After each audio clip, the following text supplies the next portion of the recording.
489.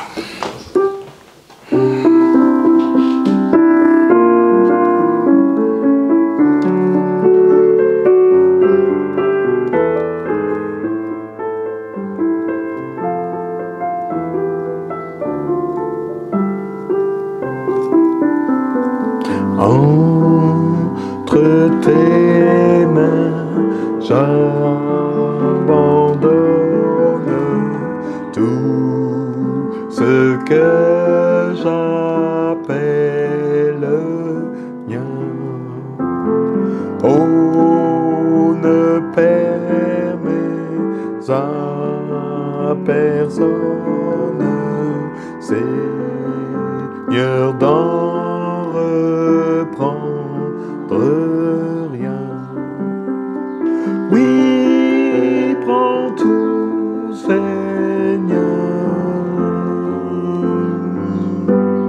Oui, prends tout, Seigneur. Entre tes mains, j'abandonne tout avec bonheur. Je n'ai pas peur de te suivre sur le chemin de la foi. Et pour toi que je veux vivre, je connais, j'aime ta voix. Oui, prends tout, Seigneur. Oui, prends tout, Seigneur.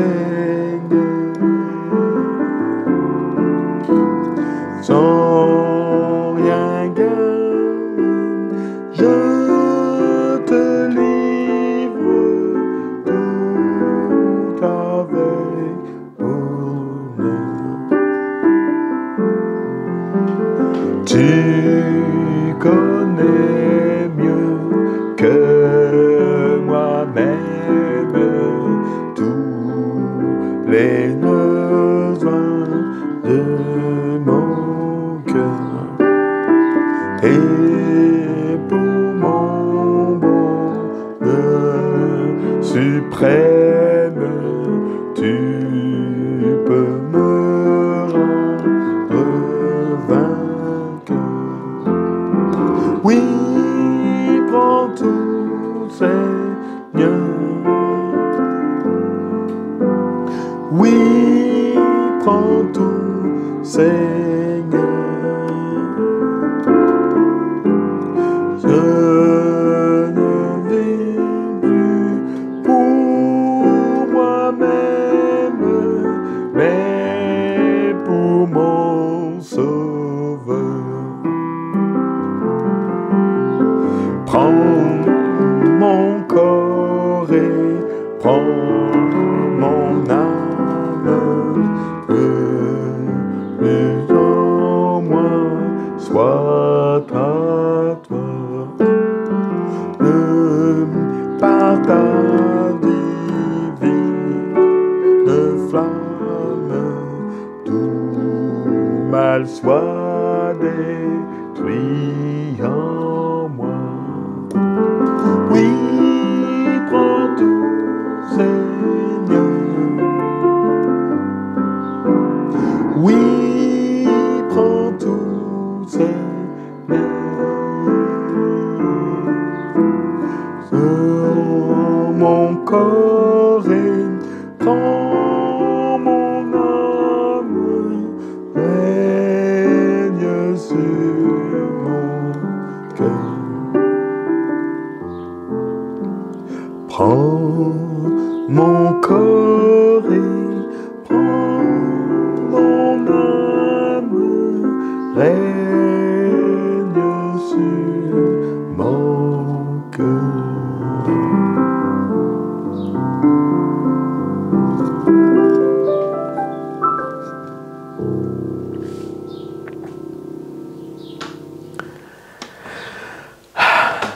fait, si on comprend bien ce qu'on a dit avant, ce chant s'applique merveilleusement bien après avoir revisité notre alliance avec Dieu, après avoir compris que le sabbat était un jour de rencontre, d'intimité entre Dieu et nous, que le projet de Dieu de former un corps à la fiancée de son fils, à partir des humains qui auront vraiment du cœur, ce projet par 3 fois, par 2 fois, a failli capoter, même 3 fois, mais les 144 000 au dernier moment, comme pour Lot, il sauve la mise et Dieu a formé le cœur de la femme de Jésus, la fiancée, cette église sans tache ni ride, pure, parfaite, qu'il va pouvoir présenter à son Père. Après avoir compris aussi que dans toutes les dimensions de la vie, financière, dans la dimension du travail, la meule, le champ haut, mais aussi la dimension humaine et la dimension du couple intime, Dieu intervenait même là, et que nous avons à revisiter toutes ces alliances que nous avons mises en place, la façon dont nous les vivons, et l'une d'entre elles, qui est la plus importante, celle du couple, puisque la terre ne tient que parce qu'elle redonne vie.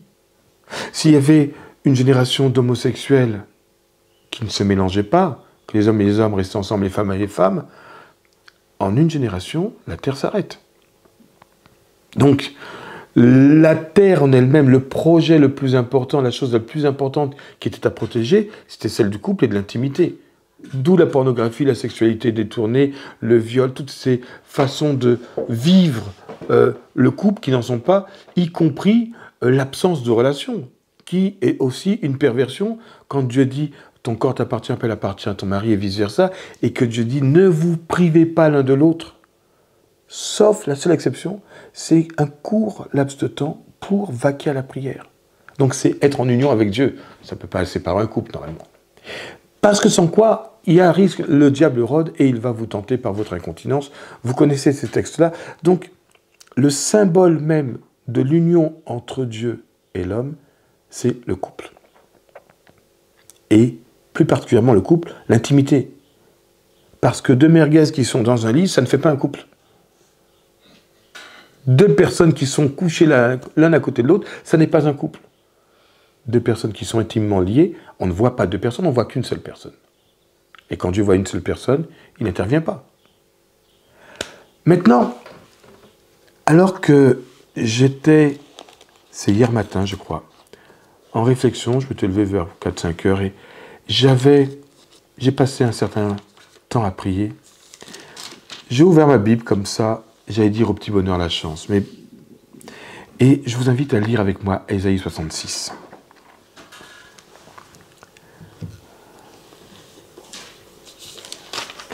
Ésaïe 66.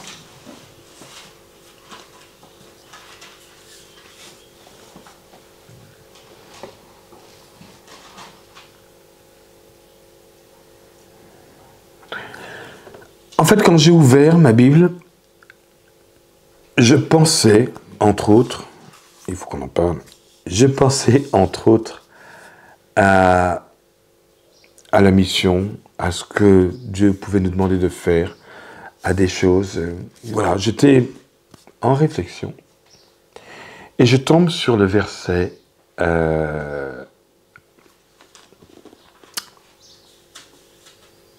pardon, excusez-moi. Le verset 18. Non pas la première phrase du verset 18, mais celle qui est juste après. Le temps est venu de rassembler toutes les nations et toutes les langues. Elles viendront et verront ma gloire. Je mettrai un signe parmi elles, et j'enverrai leur réchappés vers les nations, à Tarsis, à Pul, à Lude, qui tirent de l'arc, à Tubal et à Javan, aux îles lointaines qui jamais n'ont entendu parler de moi et qui n'ont pas vu ma gloire. Et ils publieront ma gloire parmi les nations. Ils amèneront tous vos frères du milieu de toutes les nations en offrande à l'Éternel. Je me suis arrêté là. Et je me suis dit, Seigneur, qu'est-ce que tu es en train de me dire? Et je reprends avec vous, tel que je l'ai ressenti. Je n'ai pas dit que c'est tel que vous le ressentirez, mais je reprends avec vous tel que je l'ai ressenti pour partager avec vous et échanger. Le temps est venu de rassembler toutes les nations et toutes les langues. Et dans mon esprit, ça fait tilt, c'est le message des 3 anges. La terre entière doit être éclairée, toute langue, toute tribu, toute nation, toute la terre est concernée. Et Dieu est en train de me dire, Joseph, le temps est venu. Et vous comprenez pourquoi ce que j'ai dit avant est important, parce que ceux qui ne sont pas sortis des conceptions, qui ne rendent pas gloire à Dieu, de l'intimité en passant par le monde du travail, en passant par la religion, avec le sabbat, ne pourront pas comprendre cet appel. Ne répondront pas à cet appel. Dieu dit que le temps est venu. Est-ce que je suis prêt?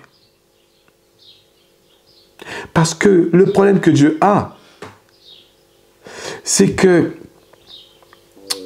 verset 19, j'enverrai leurs réchappés vers les nations. Pourquoi? Parce qu'il y a plein de personnes, plein de peuples qui n'ont pas entendu parler de Dieu. Et j'enverrai leur échappée vers les nations, à Tarsis, Pul, Lude, qui tirent de l'arc, à Tubal, à Javan, et aux îles lointaines. Donc, les peuples, les continents, les îles lointaines, personne n'est épargné. Qui n'ont jamais entendu parler de moi. Et qui n'ont pas vu ma gloire. Il y a 2 choses, entendre et voir. Souvenez-vous de l'expérience de Job. J'avais entendu parler de toi, mais maintenant mes yeux t'ont vu. Une expérience très profonde. J'allais dire, dans le monde entier, qui n'a pas entendu parler que Dieu existait? Enfin, qu'il y avait des religions, la religion chrétienne, avec le pape en ténor de la religion. Mais c'est pas ça dont Dieu parle. Il y a plein de gens qui n'ont pas eu accès au véritable message. Qui n'ont pas eu une expérience concrète avec Dieu. Ou qui n'ont pas vu des chrétiens de vivre. Par voie de conséquence, qui va démontrer, qui va vivre la gloire de Dieu au milieu de ces gens, de ces nations? Ah, André, tu dis c'est pas facile, mais c'est justement ça. C'est pas parce que c'est pas facile que c'est impossible. Les gens n'ont pas besoin d'avoir que des concepts. Déjà, faut-il avoir des concepts justes, entendre parler avec justice de Dieu. Les sacrificateurs, le Sanhédrin, les pharisiens, les hérodiens, les zélotes, tous ces gens-là qui avaient la connaissance ne parlaient pas correctement de Dieu. Ils étaient en train d'apprendre à Jésus ce qu'il fallait qu'il dise, ce qu'il fallait qu'il pense. Eh oh! Dieu est en train là de réveiller le peuple. Nous n'avons pas à reprendre les standards de l'Église institutionnelle comme si c'était parole d'évangile, sans quoi le Christ se serait tu de son époque. Il y a un message pertinent quand aujourd'hui on laisse tomber Ellen White, quand aujourd'hui on donne la main à l'apostasie du protestantisme, quand aujourd'hui on reconnaît des choses, on est en train de faire courbette pour ne surtout pas être appelé extrémiste. Dieu n'est pas là-dedans. Jean-Baptiste s'est fait couper la tête, mais il n'a pas transigé sur le message. Dieu souhaite que nous allions apporter au monde entier un message vrai qu'ils n'ont pas encore entendu. Ça fait presque dire que l'Église adventiste, qui professe des belles choses, déjà, des fois, il y a des dérapages, même dans ce qui est professé, où on a minimisé certaines choses pour ne pas trop effrayer la bête, comme si on allait faire peur à la bête. Pas aujourd'hui, en tout cas, avec ce qui est dit. Mais pour le coup, il y a un message qui, même au sein de l'Église adventiste, divise. On dit, taisez-vous, ne faites pas de bruit. Mais non, il faut dire les choses.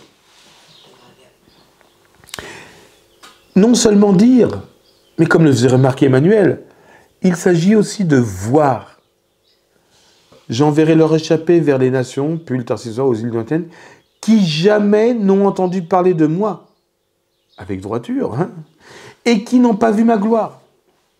Mais comment peut-on voir la gloire de Dieu si nous, on n'est pas au clair avec Dieu, on est dans des chemins de traverse, on n'est pas aligné avec Dieu? Aucune chance. Donc Dieu s'adresse aux réchappés, à ceux qui sortent du criblage, pour dire, vous allez porter un message. Vous allez être les témoins, être le message, que les gens voient, qu'ils voient ma gloire. Pas qu'ils voient des chrétiens, qu'ils voient la gloire de Dieu à travers ces chrétiens. C'est pas la même chose. Tu alignes des adventistes là, oui, alors qu'est-ce qu'ils ont de plus? Ouais, leurs 2300 soirs des matins, leur machin. C'est pas ça que le monde a besoin d'entendre. 1844. Hein? 1844, ils attendaient Jésus, il n'est toujours pas venu. Ouais. Où est la démonstration de la gloire de Dieu? Un exemple. Quand Moïse s'approchait de Dieu, il y avait ce contact prolongé avec Dieu qui imprégnait sa peau devenait phosphorescente. Quand il sortait, on ne pouvait pas douter, il avait la gloire de Dieu avec lui. On lui dit, couvre ça. Ça nous dérange, ça nous rappelle à l'ordre, couvre ça. On a dit, Dieu tais-toi, on préfère que lui il aille, et puis qu'il nous dise ce que tu as dit. Parce que quand tu parles, ça fait trembler tout, là on n'est pas bien à l'aise, là. On a demandé à Dieu de se taire. Il est temps que Dieu retrouve ses lettres de noblesse. Notre peau doit rayonner, notre comportement, notre façon de vivre doit transpirer de la présence de Dieu. Sans quoi, comment les gens vont-ils voir la gloire de Dieu? Un dessin animé? Un beau film? Avec les effets spéciaux? Non, ça c'est l'ange de lumière qui fait ça, qui trompe le monde. Nous devons porter la gloire de Dieu sur nos épaules. Ça demande d'être sorti, d'être éjecté du lit, ou non, pas d'éjecté, d'être resté dans le lit. Ça sera pris de... En tout cas, il n'y en a qu'un seul des deux qui reste. Voilà. D'avoir revisité sa façon d'adorer, le sabbat ne peut plus être un fardeau. Tout le tralala, la liturgie qui pèse, qui est là, toute la... Non, Dieu nous demande de vivre les choses vraiment. Parce que comment le monde va avoir une image de Dieu si nous on vit ça en traînant les pieds? Vous comprenez ce que je veux dire? Il nous faut revisiter. Et donc le monde doit entendre, il y a le son et l'image. Ce n'est pas du distanciel. Il y a le son et l'image. Et qu'est-ce qui se passera? Ils publieront ma gloire parmi les nations. Les réchappés, ceux qui sont issus du criblage, du tri, vont aller vers les nations et les îles lointaines qui n'ont pas connu Dieu, qui n'ont pas entendu parler, qui n'ont pas vu, et ils vont publier la gloire de Dieu parmi les nations. Juste une chose, publier la gloire de Dieu, l'image qui me vient en tête tout de suite, c'est pas de prêcher. Non. C'est de vivre. Ah, c'est rayonné, là. Et la deuxième chose, c'est une image que j'aime bien, c'est de parler des ambassadeurs. En fait, j'ai retenu dans les évangiles, quand Jésus disait « le royaume des cieux est proche », si je devrais paraphraser, je dirais « le gouvernement de Dieu est proche ». Et que nous, en tant qu'ambassadeurs, on devrait faire la promotion en fait du pays du Seigneur. Et je disais récemment à une sœur, j'imagine mal l'ambassadeur de France aux États-Unis manger comme les Américains. Il ne s'habille pas avec des marques américaines.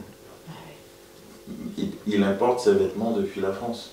Les marques françaises, c'est son dada. Donc la chose, c'est que dans tous les aspects de notre vie, on doit promouvoir en fait le pays où Christ est le roi. c'est comme ça seulement que les gens, en fait, ils verront la gloire de Dieu, la gloire de notre roi, en fait. Comment? Rien. La gloire de notre roi à travers notre façon de vivre. Et c'est seulement comme ça qu'ils se diront, ah, tiens, comme Jonas Anini, oui, je vais peut-être essayer d'obtenir un visa pour ce pays-là, parce qu'il fait bon vivre là-bas. Et c'est vrai que la dimension de la prédication ne peut pas être dissociée du vécu, de la façon dont on le vit. En fait, en passant, quand le Christ passait, il avait quelque chose qui attirait le regard. On n'avait pas besoin de dire « Voici, c'est Jésus, Jésus ». Ils ont fait ça pour son entrée dans le temple. Ça, c'est autre chose. Mais sans quoi, on dit « Mais lui, il y a quelque chose qui accroche. » On ne sait pas. On s'approche pour voir. Nous n'aurons pas besoin d'envoyer des messages publicitaires sur les radios, sur YouTube, sur Facebook, sur Instagram. Non. Parce que quand il y aura un enfant de Dieu en quelque part, le Saint-Esprit mettra dans sa bouche les mots qu'il aura à prononcer. Quand Étienne parle, il n'est pas écouté, puisque tout le monde le lapide. Mais le jeune homme au pied duquel on a déposé les habits s'appelait Paul, Saul à l'époque. Et lui, ça l'a marqué, cet homme qui était lapidé. Pourtant, à l'époque, il était... Mais ça va être le départ d'un trouble. Et donc, les enfants de Dieu ne laisseront personne indifférent. Et comme pour Moïse, la proximité avec Dieu déclenche en nous même une réaction physique qui fera que les gens se sentiront interpellés. Nous porterons la marque de Dieu sur notre front, comme Moïse portait cette espèce de luminescence sur son front, sur son visage, qui ne pouvait pas... Il fallait qu'il le cache, mais on ne pouvait pas le louper, le manquer. On ne pouvait pas douter que Moïse venait de passer du temps avec Dieu, parce que son visage rayonnait. Nous allons être porteurs d'un message, mais nous allons incarner ce message. Et c'est ce qu'il dit. Et ils publieront ma gloire. Ils ne publieront pas des paroles. La gloire, c'est quelque chose de visible parmi les nations. Le verset 20, ils amèneront tous vos frères du milieu de toutes les nations. C'est-à-dire que tous les frères et sœurs, les gens qui sont disséminés, vont être rassemblés. Ils amèneront tous vos frères du milieu de toutes les nations en offrande à l'Éternel. Excusez-moi, qui amène une offrande? Et la réponse est au verset 21.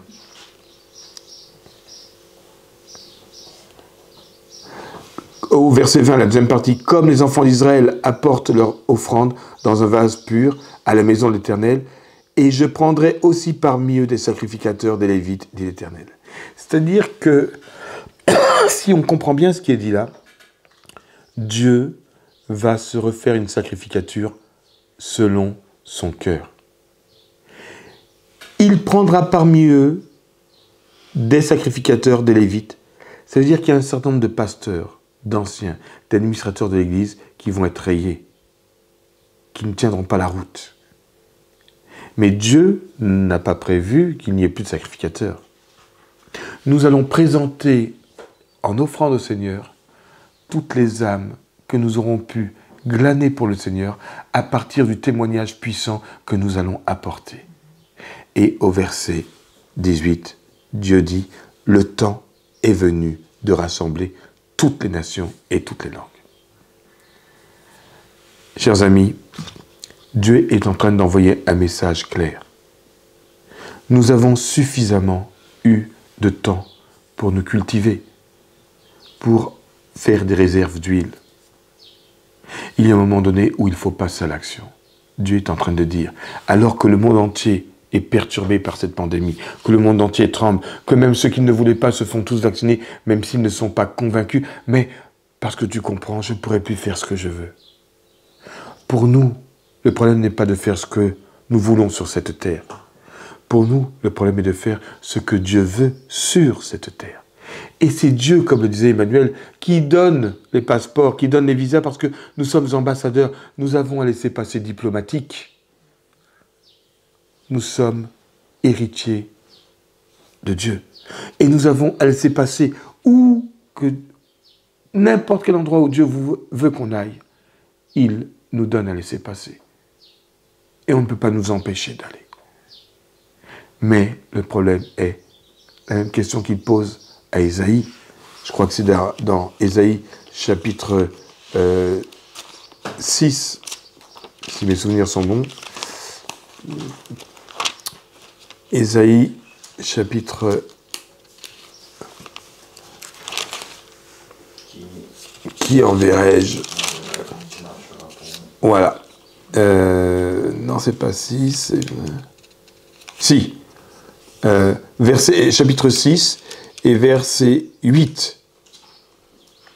Et juste avant, il y a une scène très spéciale où Ésaïe voit Dieu. Il voit le temple. Et il se lamente, il dit « Malheur à moi », verset 5, « Je suis perdu car je suis un homme dont les lèvres sont impures. J'habite au milieu d'un peuple dont les lèvres sont impures. Et mes yeux ont vu le roi, l'Éternel des armées. » C'est ça, cette proximité, ce contact avec Dieu, ce contact avec Moïse, Moïse et Dieu, qui voit. Et Dieu, qu'est-ce qu'il fait? Verset 6, « Mais l'un des séraphins vola vers moi, tenant à la main une pierre ardente qu'il avait prise sur l'autel avec des pincettes. Il en toucha ma bouche et dit, « Ceci a touché tes lèvres, ton iniquité est enlevée, ton péché est expié. » C'est la purification du sanctuaire qui est là. Nous sommes purifiés. Nous sommes scellés. Nous avons la marque de Dieu sur nous. Et juste après que cette purification est faite, verset 8, « J'entendis la voix du Seigneur disant, donc c'est le Seigneur qui parle, « Qui enverrai-je et qui marchera pour nous ?» Je répondis, « Me voici, envoie-moi. »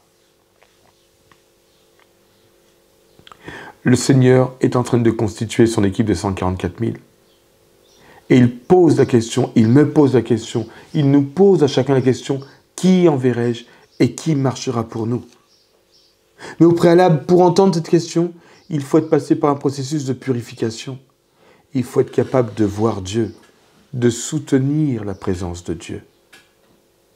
Même si plus on se rapproche de Dieu, plus on sent qu'on est indigne, c'est Dieu qui fait le travail de venir nous purifier totalement.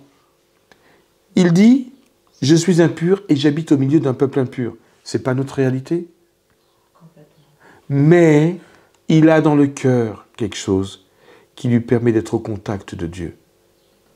Et Dieu, au lieu de le faire mourir, vient, touche ses lèvres pour qu'il soit pur.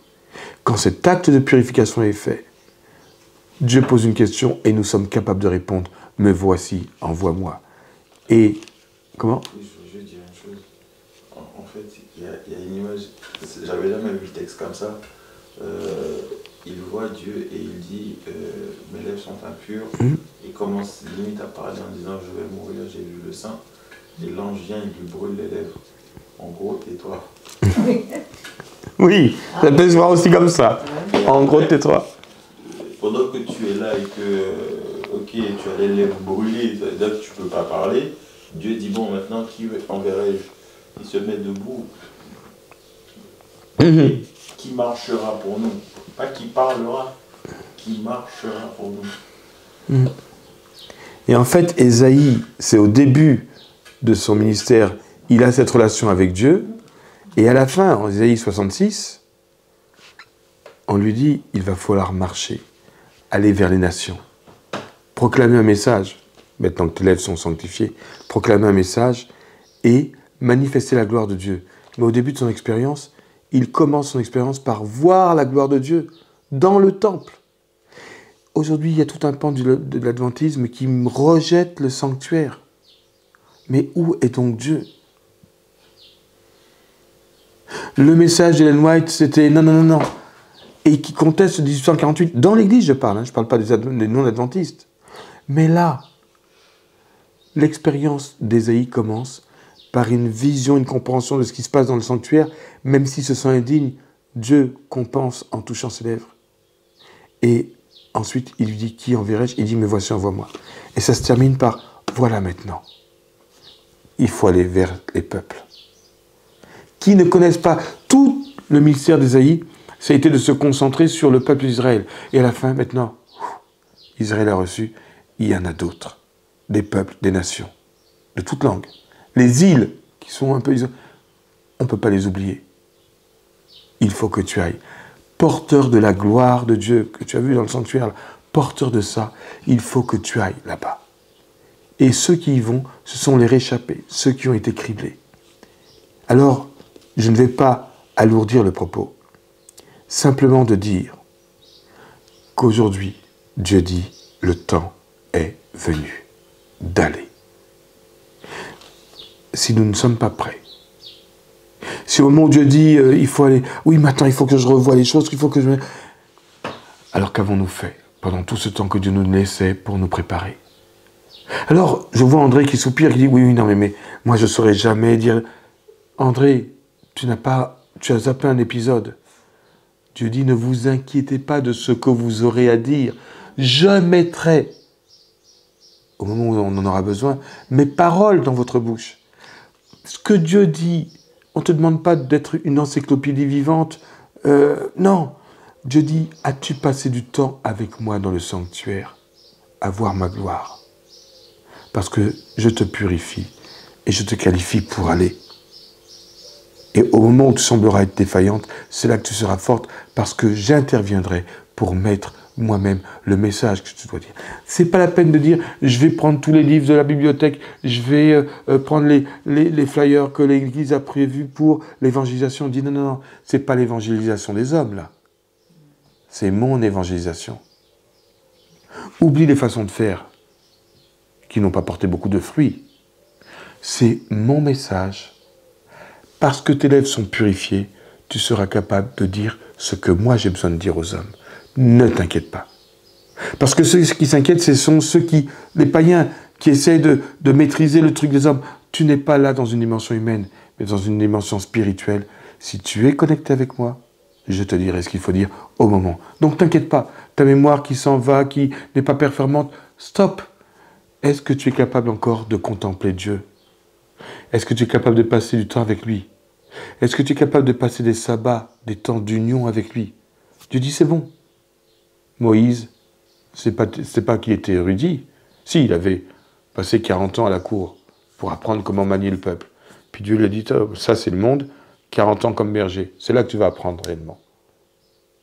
Et quand Moïse s'approchait de Dieu, il écoutait Dieu parler. Moïse était devenu l'ami de Dieu. Il voyait Dieu face à face. Et c'est pour ça que, juste avant la dernière prière, on va chanter « Voir mon Sauveur face à face ». Parce que c'est ce contact-là qui fait que nous ressortons éclairés avec le signe de Dieu sur notre front. Cette espèce de lumière qu'avait Moïse, c'est le même signe. Mais il le prenait où, ce signe? Il le prenait dans le sanctuaire, en étant en contact avec Dieu. Alors, puissions-nous passer du temps. Qualité de temps. Pas quantité. Qualité de temps avec Dieu. Pour le contempler. Pour le contempler et faire en sorte que cette contemplation fasse que Dieu met un signe sur nous et dit, c'est elle, c'est lui qui va être mon ambassadeur et qui va aller auprès des peuples, auprès des îles lointaines, mais aussi auprès de ceux qui sont autour. Mais personne ne peut être oublié dans cette distribution de paroles et de témoignages pour Dieu. Alors on va chanter « Voir mon Sauveur face à face ».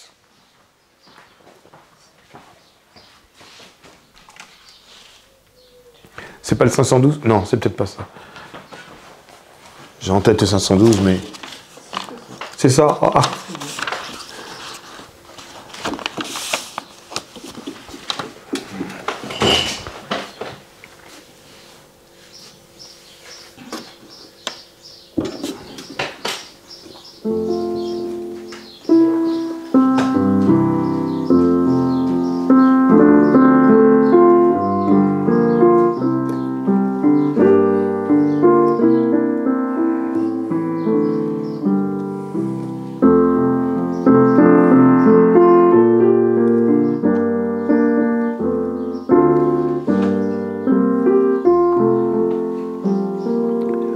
Voir mon Sauveur face à face, voir Jésus dans sa beauté. Ô joie, ô suprême grâce, ô bonheur, félicité. Oui, dans ta magnificence, je te verrai, divin roi, pour toujours en ta présence, je serai semblable à toi. Ta gloire éternelle a d'un voile ensanglanté. Loin tout sera révélé, ton ineffable bonté. Oui, dans ta magnificence, je te verrai, divin roi, pour toujours en ta présence, je serai semblable à toi. Oh, quel transport d'allégresse quand les yeux baissés sur moi me diront avec tendresse, je mourus aussi pour toi.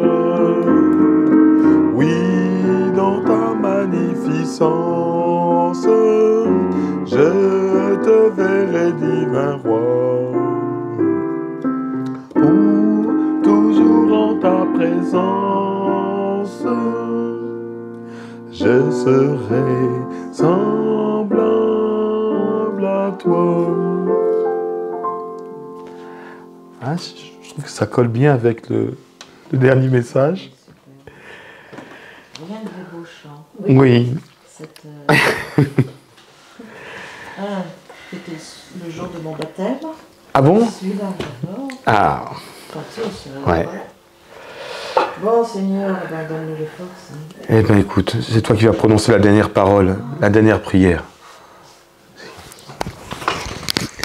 Tu vas la prononcer juste là. Oh non, mais tu rigoles, toi. Tu vas prier, si, vraiment. Oh là là là. Absolument. Seigneur, qu'est-ce qu'il me fait faire là?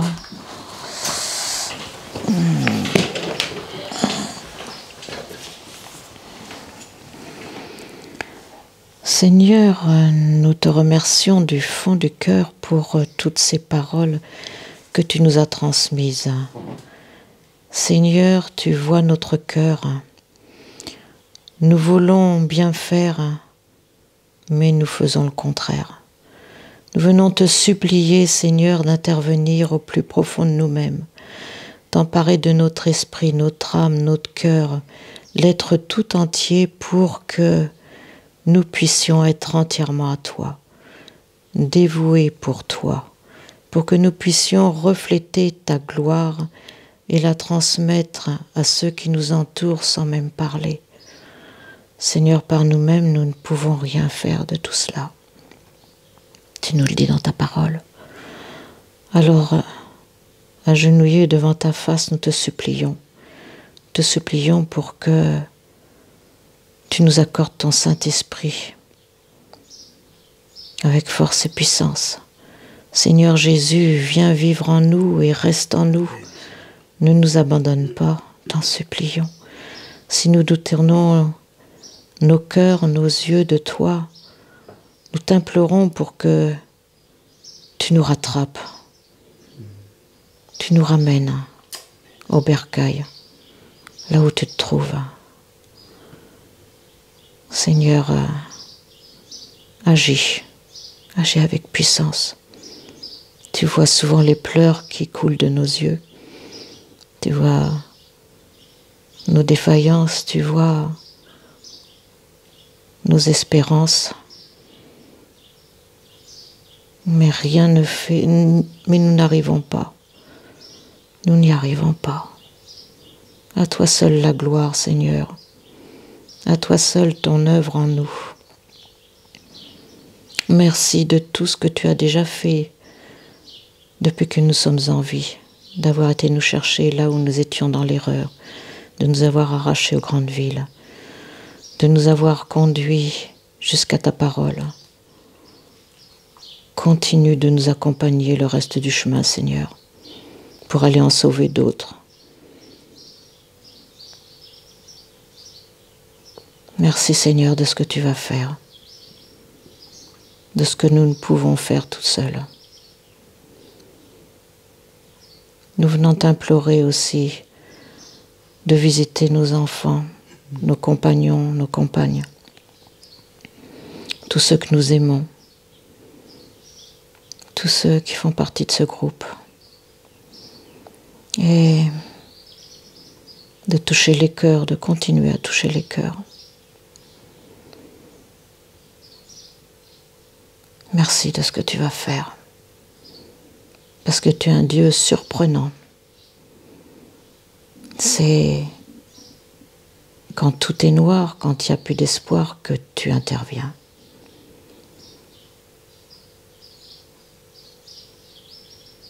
Et que tu fais éclater notre allégresse, parce que tu es vivant.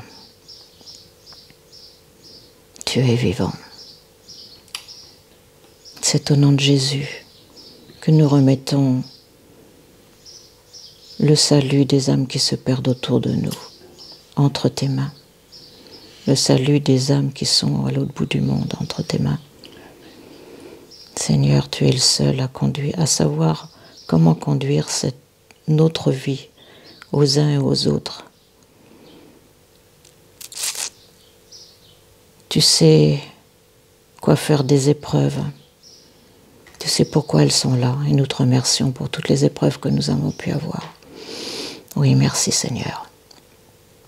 Merci pour tout. Et merci pour le bout du chemin qui reste à nous faire avec toi. Avec toi, nous serons vainqueurs. Plus que vainqueurs. Au nom de Jésus, Amen. Amen.